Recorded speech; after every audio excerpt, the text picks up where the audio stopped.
Second होती है SFP और बैलेंस शीट स्टेटमेंट, और दूसरा होता है स्टेटमेंट ऑफ फाइनेंशियल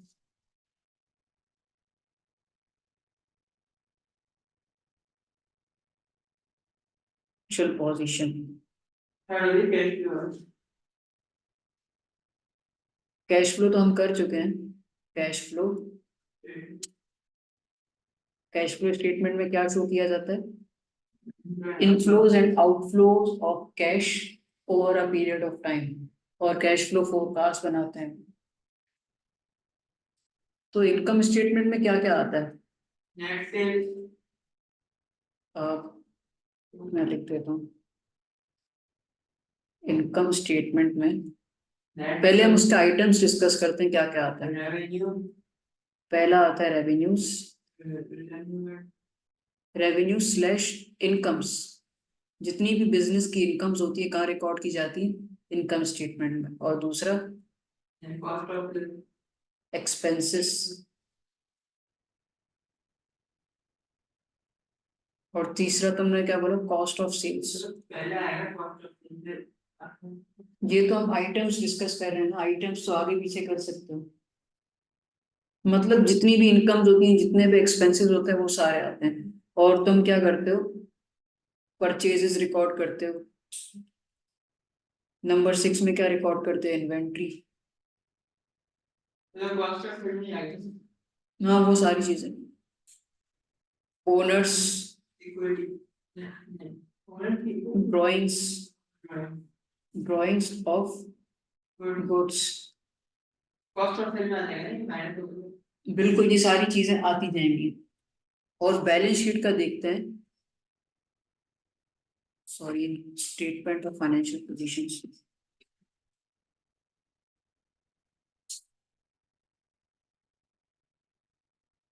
और फाइनेंशियल पोजीशन, फाइनेंशियल पोजीशन पहले आते हैं एसेट्स। एसेट्स दो टाइप के होते हैं, नॉन करंट और करंट। करंट कौन कौन से होते हैं? कैश स्लैश बैंक, और क्या होता है? Prepaid expenses, prepaid expenses. और तीसरा क्या होता है? Account receivables, account receivables. और क्या होता है? इन्वेंट्री। ये क्या है? सारे हमारे करंट एसेट्स हैं। और ये नॉन करंट, करंट हम पहले ही देख चुके हैं। और इसमें क्या आता है? Vehicles, vehicles, land and buildings, land and buildings. तो जितने में इक्विपमेंट्स वगैरह होते हैं, वो सारे एसेट्स की उसमें आते हैं। और जितनी भी एसेट्स की वैल्यू होती है, हम किस चीज पे रिकॉर्ड करते हैं? कॉस्ट पे। वो कौन सा अकाउंटिंग प्रिंसिपल है? Historical cost concept. जिस वैल्यू पे तुमने एसेट परचेज किया ना, उसकी उस वैल्यू को रिकॉर्ड कर लेते हो तुम। तो एसेट्स हो गए। फिर उसके बाद हमारी आती है लाइबिलिटीज। क्या आती है? लाइबिलिटीज। हिस्टोरिकल कॉस्ट कॉन्सेप्ट उसमें लिख सकते हैं एसएफपी। लाइबिलिटीज एक होती है करंट, हाँ, एक होती है non current. Non current liabilities में क्या आ सकता है? बैंक लोन्स और डिबेंचर्स। बस हमने यहीं तक देखा है, और उससे आगे ज्यादा हम नहीं बढ़े। और करंट ऐसे, करंट लाइबिलिटीज में क्या होता है? Account payable, bank interest payable, ये भी पढ़ा होगा तुमने। और क्या आता है? Accrued expenses, accrued expenses, bank, OD, overdraft. Equity में क्या क्या आता है? Shareholder fund, capital slash shareholders fund. तो इसको कैलकुलेट करने का फॉर्मूला क्या होता है? ओपनिंग कैपिटल, ओपनिंग कैपिटल, और उसमें क्या करते हैं? ऐड नेट प्रॉफिट, ऐसे ही होता है। और इसको हम ऐड करते हैं, फिर हम क्या करते हैं? Less drawings. जब ड्राइंग्स को हम माइनस करते हैं तो फिर हमारे पास क्या आता है? क्लोजिंग कैपिटल या शेयर होल्डर्स फंड। वो साल के शुरू में होता है और ये साल के एंड में होता है।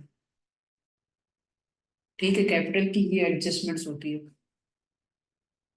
It is a financial statement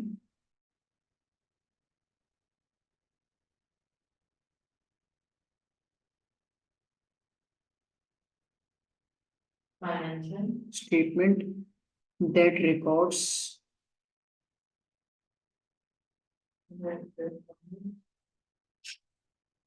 income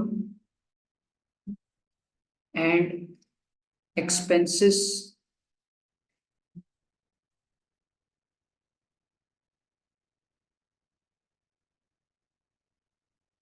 of a business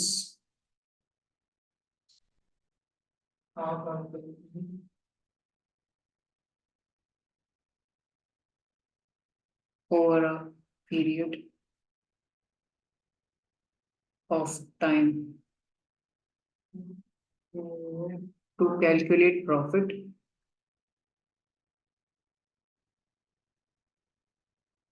to calculate profit,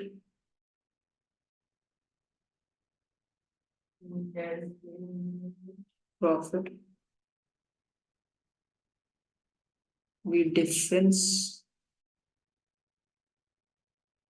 the incomes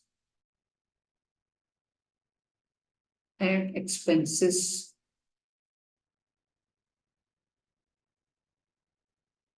incurred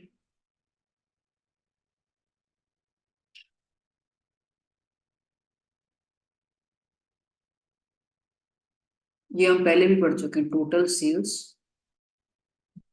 minus total cost, ऐसे ही निकलते। ब्रेक इवन में भी ये चीज हमने पढ़ी थी।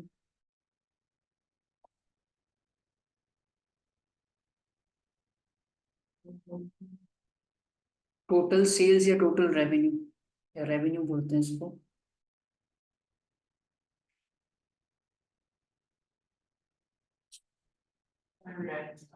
It is the income of the business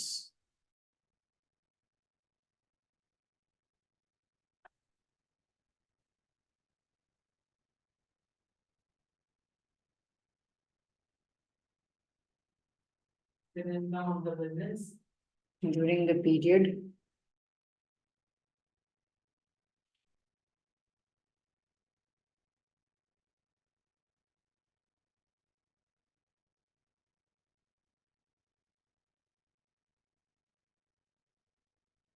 सी होती है cost of sales.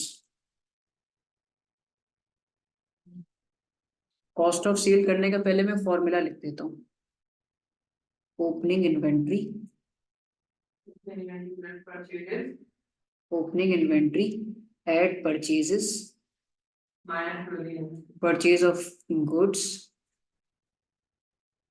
Minus closing inventory. और इसमें तो और भी add carriage on purchases, add carriage, या ऐसा कोई एक्सपेंस जो ड्यूरिंग परचेज इनकर हुआ हो वो भी परचेजेस की कॉस्ट में ऐड किया जाता है।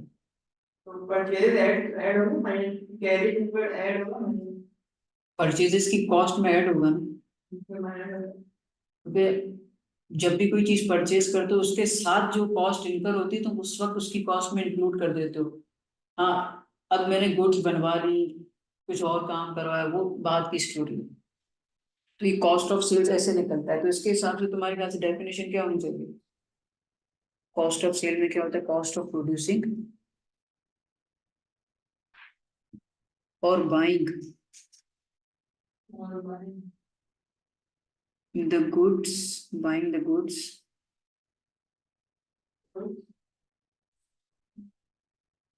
buying in the goods actually sold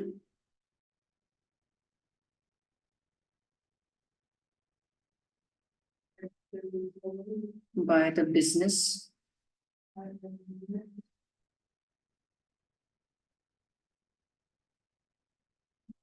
period of time।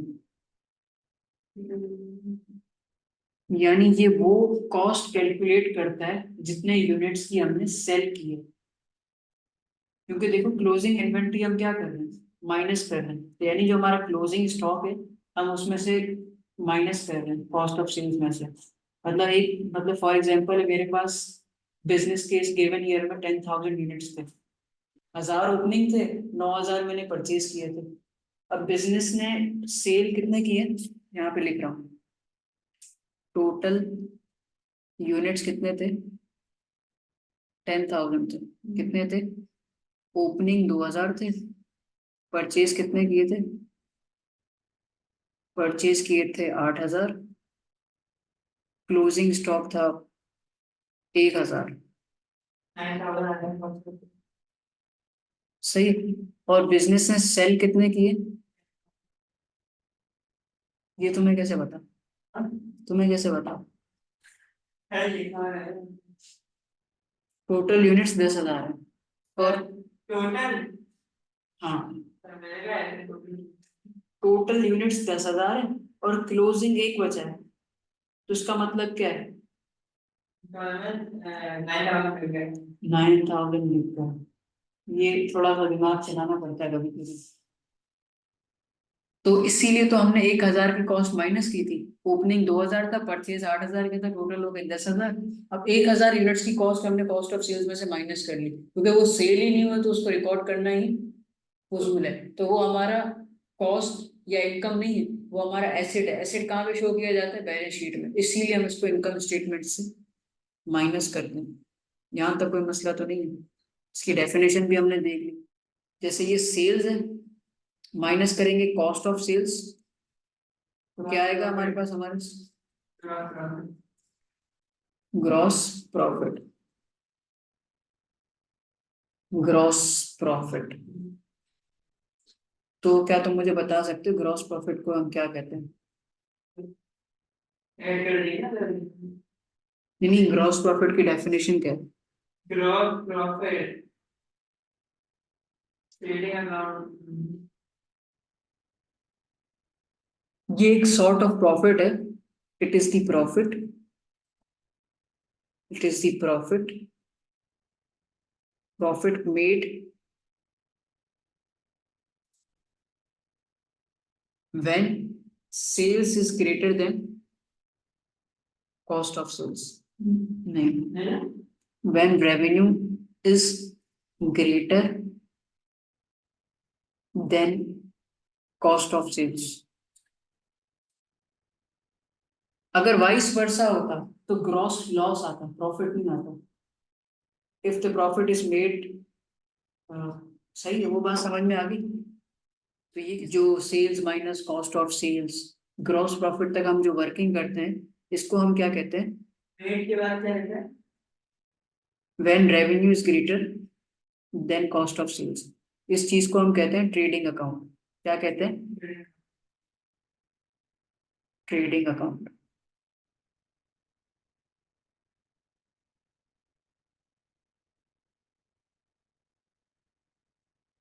shows how the gross profit is calculated, shows how the gross profit is calculated। तुम ये समझ लो, जो ग्रॉस प्रॉफिट कैलकुलेट करने का जो तरीका है या जो प्रोसेस है ना, उसको हम क्या बोलते हैं, ट्रेडिंग अकाउंट बोलते हैं।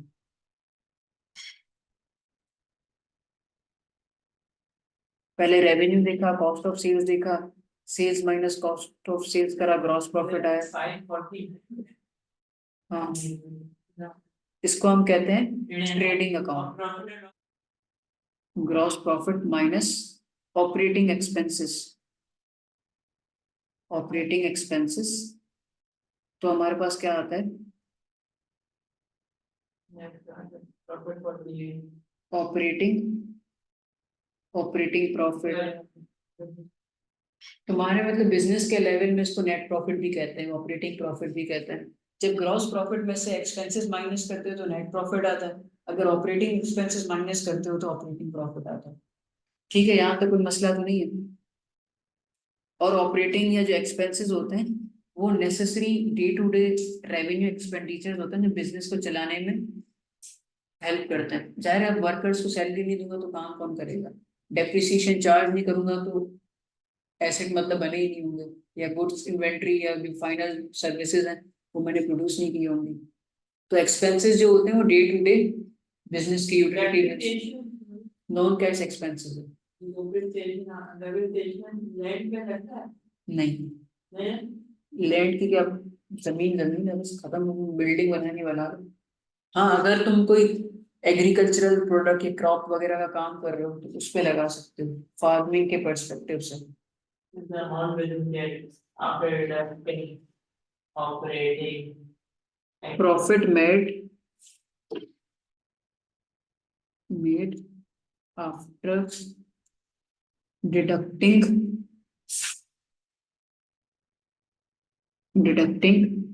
all costs incurred from the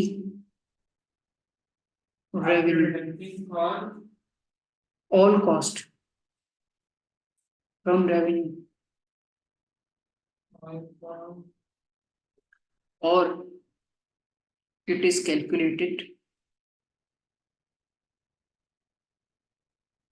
incurred from the by expenses deducted from gross profit। ये यही वाली बात है जो मैं ऊपर लिख चुका हूँ, ये वाली सही है।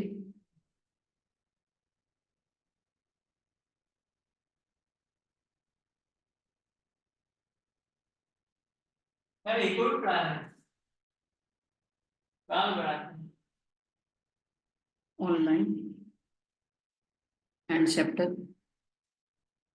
it is the fall in the value of non-current assets over a period of time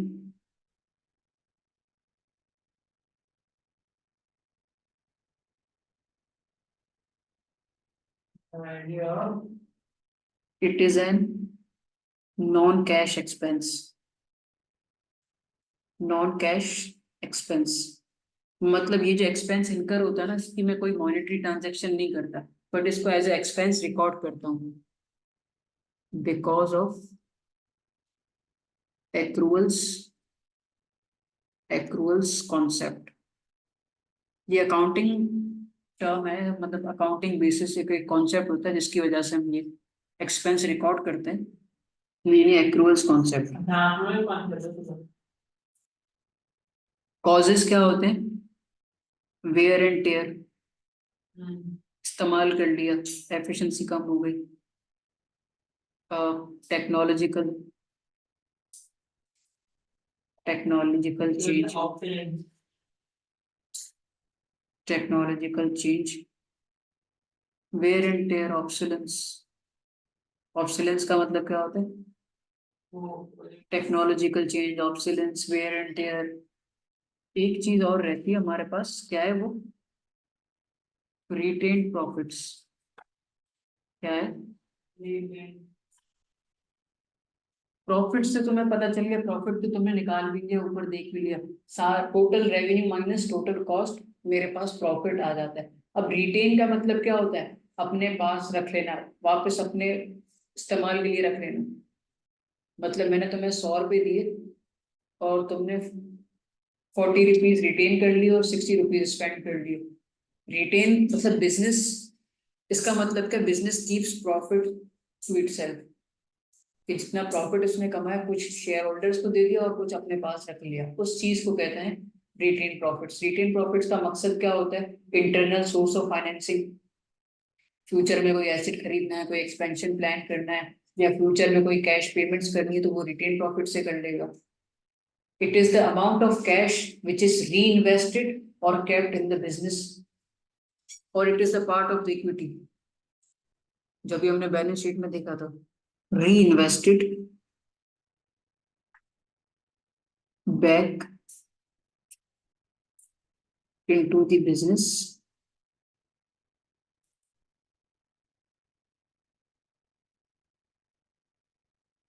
after deducting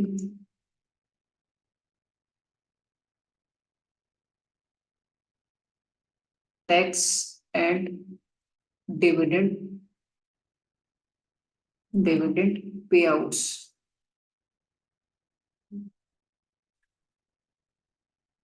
to owners। मतलब ये नेट प्रॉफिट आ गया। नेट प्रॉफिट में से हमने माइनस किया टैक्स, टैक्स के बाद माइनस किया डिविडेंड्स। जो अमाउंट बच जाएगी वो क्या हो जाएगी? Retained earnings. भाई यहाँ तक कोई मसला तो नहीं, क्लियर है? अब इसका हम एक छोटा सा सवाल करते हैं ताकि फिर हमारी चीजें क्लियर हो जाए। दोनों की बनानी, एक कड़ी ऑप्शन की, एक पिज्जा ऑप्शन की। जो is the new product manager, नया प्रोडक्ट मैनेजर है,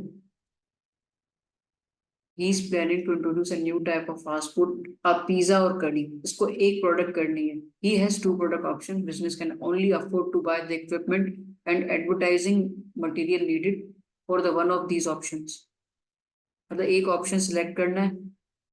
तो he has undertaken the market research and forecasted main cost of the two options is this। पहला क्या बोल रहा है भाई? दोनों की इनकम स्टेटमेंट बनाओ, fill in the totals for revenue and cost, calculate the gross profit and net profit, explain two other factors you should consider before making this decision। ठीक है, पहले इनकम स्टेटमेंट बनानी है ना, तो इनकम स्टेटमेंट बनाने के लिए तुमने एक क्वेश्चन पढ़ लिया, यहीं पे वर्किंग कर लेता हूँ। पहले ऑप्शन की रेवेन्यू कितनी है?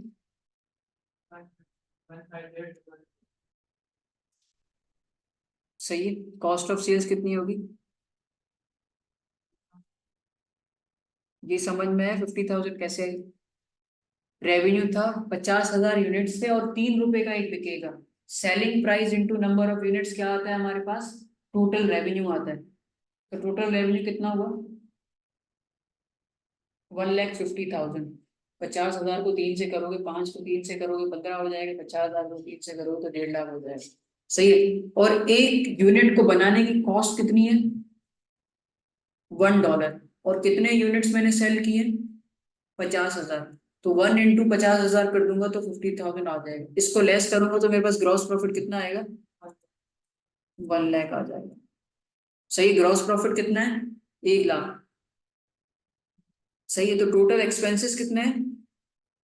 एक एनुअल इक्विपमेंट कॉस्ट है, एनुअल एडवर्टाइजिंग कॉस्ट है, अदर एक्सपेंसेस हैं, तो ये हो जाएगा 41,000। एग्री करते हो? कॉस्ट ग्रॉस प्रॉफिट में से मैं क्या माइनस करता हूँ? तो मेरे पास 3 एक्सपेंसेस हैं, annual equipment cost, annual advertising cost, other expenses. 13,000 plus 15,000 ये होते हैं 28,000, 28,000 प्लस 13,000 ये होते हैं 41,000।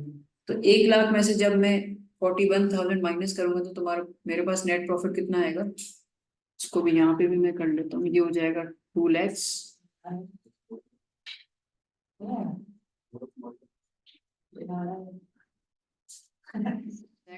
1,20,000। ये फॉर्मूले रट लो, याद कर लो, क्योंकि ये बहुत सिंपल है और इसमें तुम्हें मार्क्स यूं आराम से मिल जाएंगे। 40 कितने एक्सपेंसेस?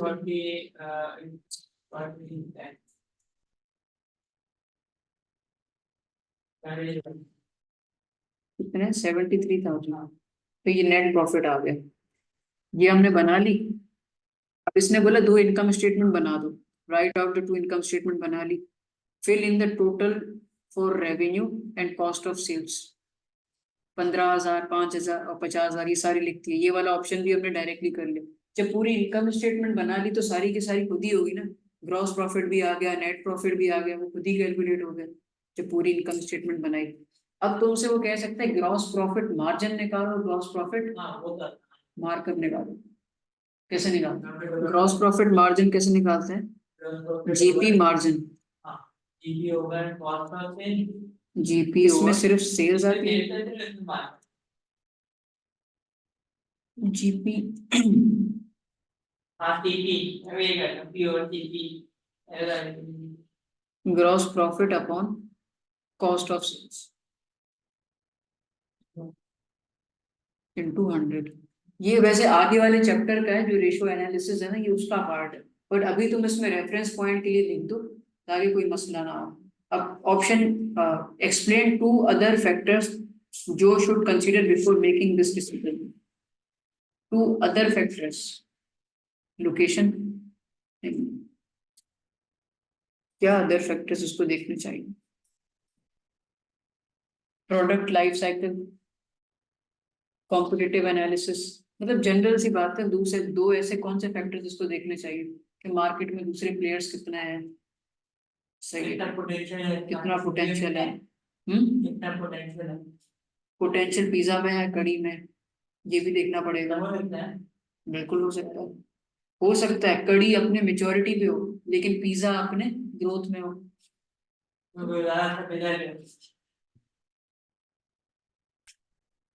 और इसमें यही वाली बात है कि इसने फाइनेंस की वो चीजें नहीं बताई हुई।